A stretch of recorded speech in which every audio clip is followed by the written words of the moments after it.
bagaimana sebenarnya apa tujuan manusia itu diciptakan oleh Allah Subhanahu. Ada yang tahu Ibu? Untuk beribadah. Ada yang kira-kira tahu ayatnya atau dalilnya? Wa ma khalaqtul jinna wal insa illa liya'budun. Ini salah satu juga dalilnya.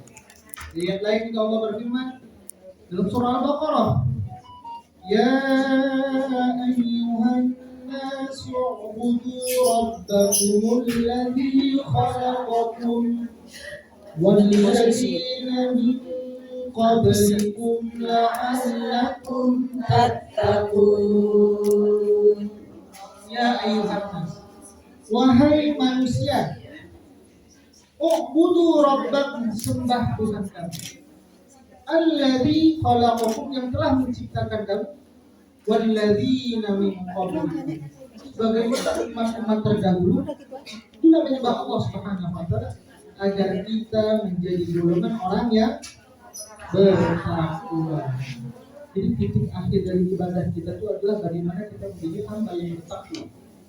Karena orang yang paling mulia, orang yang paling tinggi derajatnya di sisi Allah siapa itu? Inna akramakum. Iya, apa artinya? Inna akramakum ma'indallahi atqakum. Orang yang paling mulia di sisi Allah adalah siapa? Yang paling bertakwa. Maka apa nikmat yang pertama harus kita syukuri dalam kehidupan ini yang sangat besar sekali diberikan oleh Allah Subhanahu wa taala adalah nikmat iman. Tadi sudah dijelaskan oleh Ustaz Abu, tahapan pertama untuk iman itu apa? Iman kepada siapa? Sudah ngantuk ibu-ibu? Yang kuat. Iman kepada siapa? Yang kedua, tadi sudah dijelaskan bagaimana kita menanamkan keimanan kita kepada Allah Subhanahu wa taala. Bagaimana menanamkan keimanan kita kepada baginda Rasulullah sallallahu alaihi wasallam. Jadi tadi sudah dijelaskan panjang lebar. Kira-kira setelah pengajian ini bertambah enggak imannya sama Allah? Bertambah enggak imannya kepada baginda Rasulullah? Alhamdulillah, mudah-mudahan setelah balik dari sini bukan semakin turun iman kita, tapi semakin tambah iman kita. Karena dari awal tadi sudah banyak sekali dibacakan hadis, dibacakan Quran. Allah berfirman dalam surah Al-Anfal ayat kedua, wa idza tuliyat 'alaihim ayatuhu zadatuhum imana wa 'ala rabbihim yatawakkalun. Jadi yang dibacakan ayat-ayat Quran, dibacakan hadis baginda Rasulullah, diberikan nasihat, maka apa yang terjadi? Akan bertambah iman. Maka iman itu kata para ulama, kalau orang zaman sekarang mengatakan tidak jauh beda dengan handphone, katanya iman itu. Nah, karena zamannya gadget sekarang. Iman itu tidak jauh beda dengan handphone zaman sekarang. Maka kita bagi mengenal diri kita bagaimana agar kita bermakrifat kepada Allah, bermakrifat kepada baginda Rasulullah. Jalannya yang pertama iman perlu dibuka. Kalau kita mau menyembah Allah tapi kita nggak beriman kepada Allah, gimana? Kita ingin menjalankan sunnah baginda Rasulullah tapi kita nggak beriman kepada baginda Rasulullah, bagaimana? Maka yang pertama adalah iman yang harus kita perbaiki. Di mana tempat-tempat iman itu bisa kita dapatkan? Salah satunya di majelis ilmu. Jadi kita berkumpul di sini adalah wasilah untuk memompa keimanan kita. Maka tadi saya katakan iman itu ibarat handphone. Ibu-ibu di sini ada nggak yang nggak punya handphone? Ada yang nggak punya handphone? Ada semua ya Bu ya. Kalau mungkin orang zaman dulu kayaknya ibu yang sudah itu nggak punya handphone. Tapi orang zaman sekarang, ibu-ibu sekarang nggak mau kalah dengan anak muda. Saya pikir mungkin lebih banyak dibandingkan anak muda ya Bu ya. Nggak mau kalah, mak-mak zaman now. Kalau saya di kelas dengan teman-teman saya bercandanya mak-mak garis keras kalau saya bilang. Itu dengan teman-teman saya, kenapa? Karena makin aktifnya di media sosial. Kenapa? Karena kecanggihan teknologi. Sehingga kalau berkumpul dengan teman-teman saya ngajak ditanya sama teman-teman mau pergi kemana? Biasa mau berkumpul dengan mak-mak garis keras. Kenapa? Karena foto sedikit foto. Jadi handphone itu kalau ketinggalan kayaknya ada yang kurang dalam hidupnya. Iya, Coba rasakan kalau saat dia pergi kemarin nggak bawa handphone ketinggalan di rumah, apa rasanya? balik lagi Ustaz.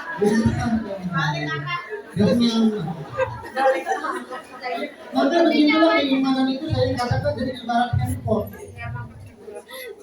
Ibu-ibu semua di sini punya aktivitas yang sibuk luar biasa. Sehingga mungkin dari sebagian kita di luar sana terkadang terlontar. Ayo belajar ngaji, ayo belajar Quran, ayo pergi ke pengajian. Terkadang ada yang jawabnya, aduh sibuk, nggak ada waktu. Kira-kira pernah nggak kita berbicara seperti itu? Banyak ya. Ayo kita ngaji, ayo kita ke pengajian. Alasannya, malah Ustaz sibuk, nggak punya waktu. Padahal kalau kita melihat dari saya umpamakan dari ibarat handphone atau laptop bisa juga, kita isi penuh baterainya 100%, dicas. Kemudian di saat yang bersamaan, kalau handphone yang canggih sekarang kan bisa banyak buka aplikasi gitu ya dalam satu itu. Dibuka YouTube, dibuka WhatsApp, dibuka Facebook, dibuka Instagram. Kira-kira dalam waktu yang bersamaan dengan handphone yang 100% baterainya, kira-kira bertahan berapa lama? 1 jam, 2 jam baterainya. 2 jam palingnya bertahan. Tapi kalau seandainya dia tidak dipakai, diletakkan saja di cas, masih mungkin bertahan 1 hari dia.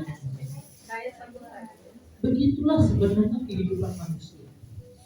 Semakin sibuknya dia, semakin banyak aktivitas yang diperbuatnya, maka sesungguhnya akan mudah dia terpleset pada jalan-jalan yang tidak diinginkan. Jadi kalau semakin sibuknya aktivitas kita, seharusnya apa yang terjadi? Kalau handphone kita ingin buka lagi sudah habis, apa yang dilakukan? Maka semakin tinggi aktivitas handphone itu, semakin sering dia untuk dicas. Contoh saya aktifkan kalau saya ngajar biasa di rumah dari subuh sampai malam. Saya nggak tahu berapa kali saya ngecas laptop. Karena aktif terus, bangun tidur sampai jam 11 malam laptopnya. Karena sibuk kerja laptopnya luar biasa. Ini dicas lagi supaya baterainya nggak habis. Dicas lagi baterainya nggak habis. Dicas lagi baterainya supaya nggak habis.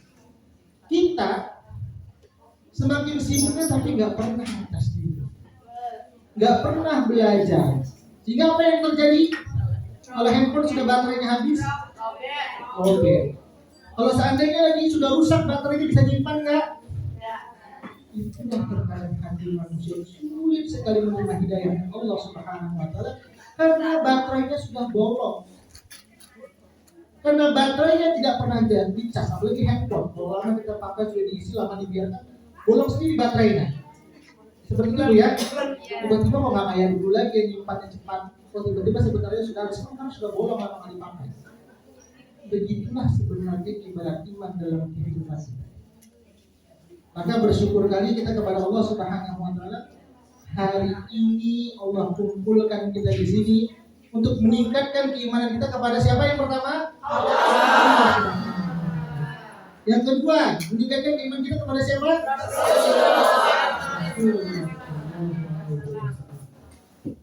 Allah Subhanahu Wa Taala, Allah kasihkan kita waktu yang luang.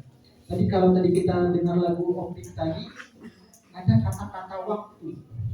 Tapi saya lupa sayangnya apa, karena saya nggak hafal lagunya. Demi waktu ya, terus berlalu. Iya, demi waktu terus saya nggak hafal. Itulah tadi intinya ada kata-kata waktu di dalamnya. Jadi dalam kehidupan ini terkadang kita tidak sadar. Terkadang kita lalai dengan waktu. Kalau biasanya orang menganggap usianya bertambah itu bagaimana itu? Ketika ulang tahun baru sadar usianya, iya, dia menganggap dia bertambah. Baru sadar dia usianya bertambah, atau kalau bahasa dulu berkurang, tapi kalau hitungan secara angka dia bertambah. Tapi sebenarnya kata para ulama, setiap kita menutupkan mata kita, setiap kita menarik nafas, sesungguhnya usia kita sudah bertambah. Benar ya? Saya kedip mata saya gini, saya tarik nafas, sesungguhnya usia kita sudah bertambah. Maka jangan sampai kita lupa kepada Allah Subhanahu wa Ta'ala. Bagaimana pesan-pesan baginda Rasulullah di dalam kehidupan ini agar kita selamat. Wala tadi dibaca, wala tattabi'us subula fatafarraqu bikum an sabilihi. Ada jalan-jalan yang harus kita lalui. Dalam Al-Fatihah, ihdinas siratal mustaqim. Kita selalu minta sama ya Allah, tunjuki aku jalan yang lurus. Ya Allah, tunjuki aku jalan yang lurus. Berapa kali kita minta kepada Allah Subhanahu wa Ta'ala? Satu hari kalau nggak pakai sholat sunnah lah. 17 kali kita minta kepada Allah Subhanahu wa Ta'ala, ihdinas siratal mustaqim. Ihdinas siratal mustaqim. Maka baginda Rasulullah melalui Allah Subhanahu wa Ta'ala, kemudian melalui perantara malaikat Jibril dititipkan kepada baginda Rasulullah apa yang ditinggalkan kepada kita, yaitu kitab hidayah. Maka lama lain dari Quran apa? Dan syahrul Ramadan alladzi unzila fihi al-Quran hudan. Nama lainnya adalah hudan, petunjuk. Kita selalu minta ihdinas siratal mustaqim. Ya Allah, tunjuki aku jalan yang lurus. Tapi kita gak pernah juga kita petunjuk. Gimana kita mau sampai kepada surganya Allah Subhanahu wa Ta'ala? Sekarang saya tanya ibu semuanya, sudah pernah gak sebelumnya tinggal di muka bumi ini? Sudah pernah gak tinggal di muka bumi ini? Baru sekarang, sebelumnya belum pernah ya? Belum pernah, baru pertama tinggal di muka bumi. Sekarang saya mau mengatakan ibu-ibu kalau pertama kali datang ke Hong Kong, yang belum pernah datang sebelumnya, mungkin kalau yang udah balik-balik lagi biasa saja, dan kena ini selebih cuaca yang lain sebagainya. Tapi kalau pertama kali datang ke Hong Kong, kemudian tidak ada kenalan, apa yang dirasakan? Asing kan? Apalagi belum ada tempat kerja, tiba-tiba datang saja kemari. Ada kekhawatiran, saya tinggal di mana? Apakah saya terlantar di orang? Kita tidak tahu. Kenapa? Karena kita sebelumnya belum pernah datang. Kita tidak lihat ketika di dunia ini yang sebelumnya belum pernah kita jalani, apa perasaan kita? Khawatir jangan sampai apa yang kita kerjakan ini ada yang salah. Tapi kalau kita punya teman, kalau kita punya arah, maka apa yang terjadi? Lebih tenang.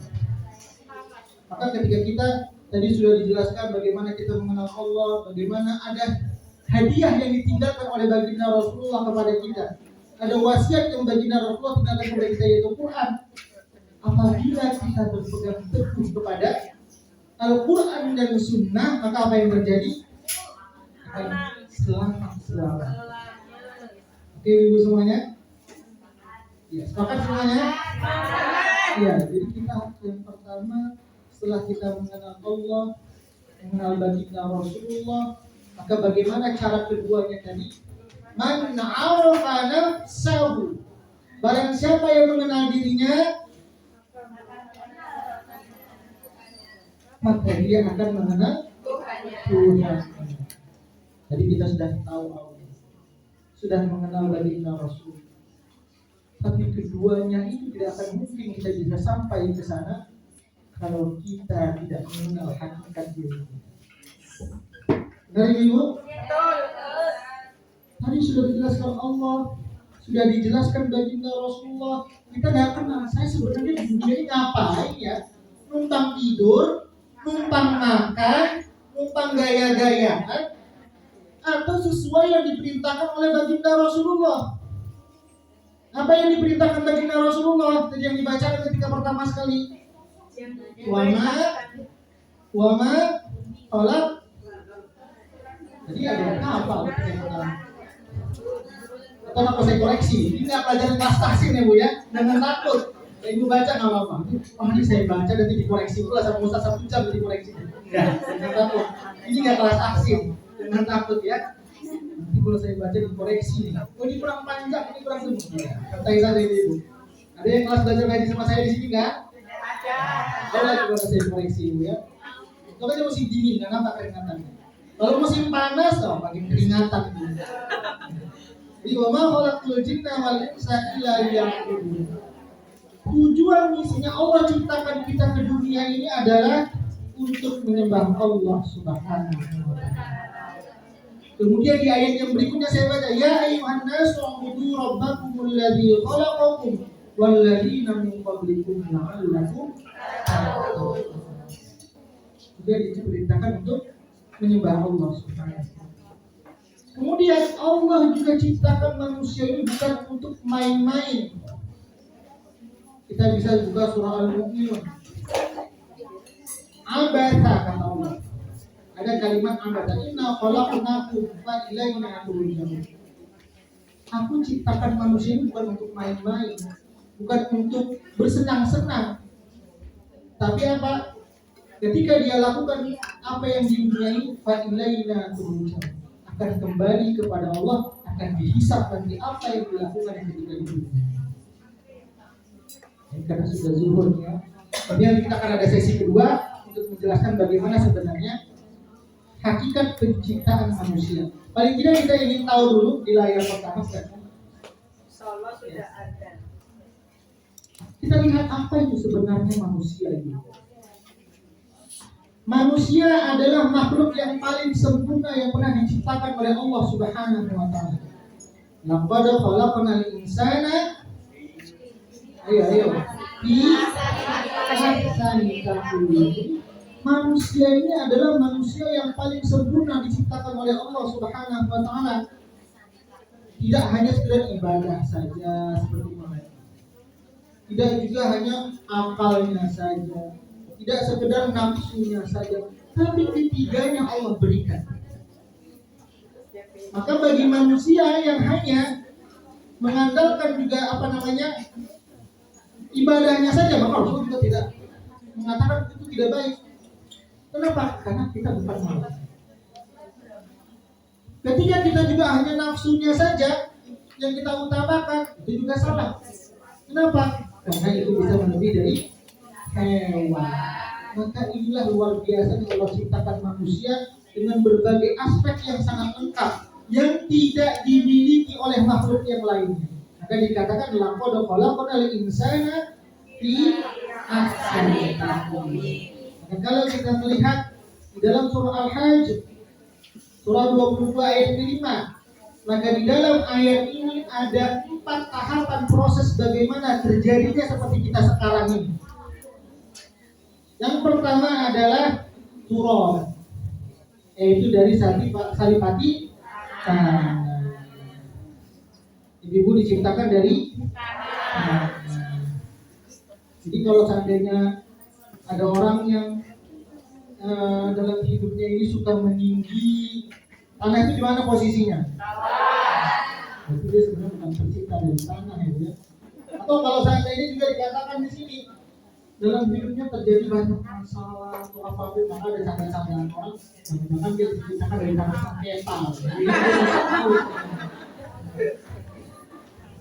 Jadi ada candaan orang, jangan-jangan orang kok hidupnya banyak sekali masalah sudah dilahirkan, jangan-jangan diciptakan dari tanah sengketa ini. Itu kan bercanda. Yang kedua itu adalah nutfah. Maka dari apa yang kita makan dari tumbuhan, makan sayur daun ubi, makan ubi, apalagi tumbuhan banyak ya, kacang.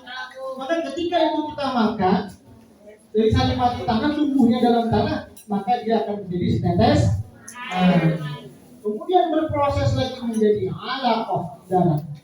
Kemudian dia menjadi daging. Kemudian ditiupkan ruh sampailah kita seperti sekarang dilahirkan. Setelah kita dilahirkan, tujuan kita untuk apa tadi?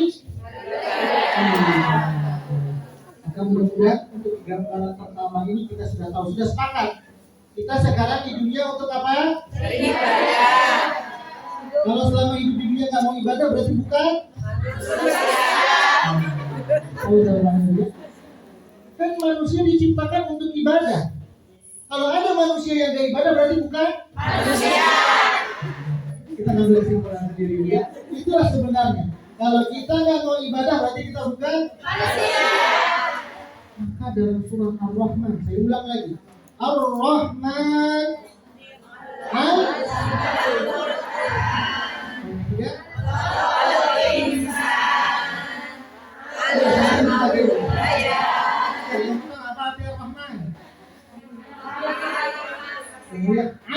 Allamal Qur'an, Yang mengajarkan Quran, khalaqal insan, yang menciptakan manusia.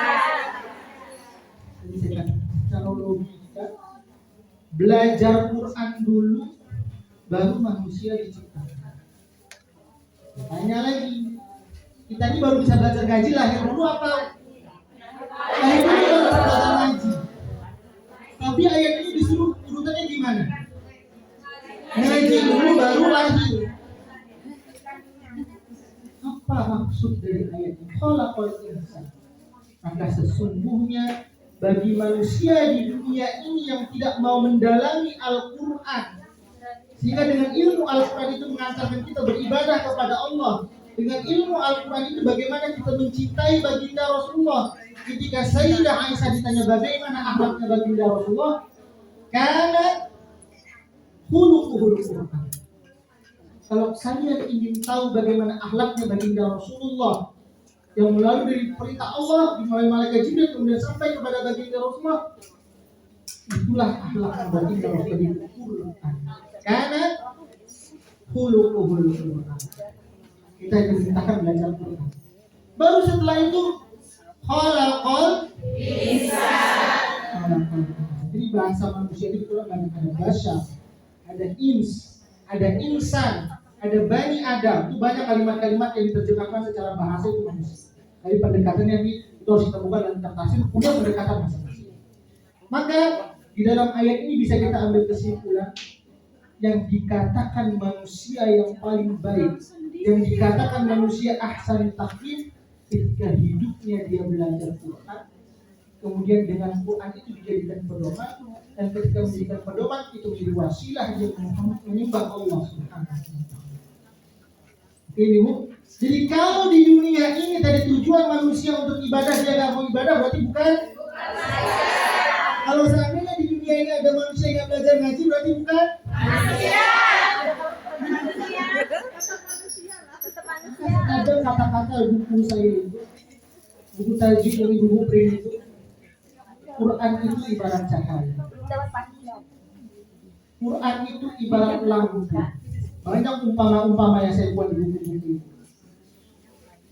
Manusia itu ketika dia berjalan di muka bumi tanpa panduan Al-Quran, ibarat berjalan tanpa cahaya, atau ibarat berjalan tanpa ruh. Apa yang terjadi seperti mayit, nggak ada gunanya lagi. Quran itu adalah ruh manusia. Ketika dia tidak mau belajar Quran, sesungguhnya manusia itu tidak ada ruh dalam jiwanya. Ketika manusia itu hidupnya tanpa Al-Quran, sesungguhnya dia hidup dalam kegelapan dan tanpa cahaya.